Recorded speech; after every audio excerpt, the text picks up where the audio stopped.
He heard the officer mutter, "Why don't you niggas stay uptown?" as they assaulted him. This famous writer's history with the police runs deep. But has much changed in the decades since he laid the system bare in his work? James Baldwin never shied away from piercingly critiquing the police's impact on Black America.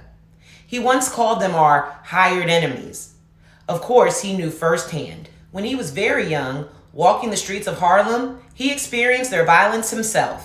2 police officers stopped and frisked him.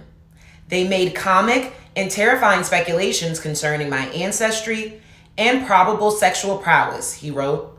Then, they left him on the ground in an empty lot. Baldwin was only 10 years old.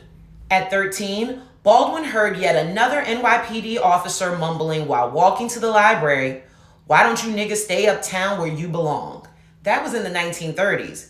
And now, nearly a century later, the violence hasn't gotten any better. While Black LGBTQ+ people have been policed and criminalized for being predators because of their race and sexuality, police are actually the predators themselves.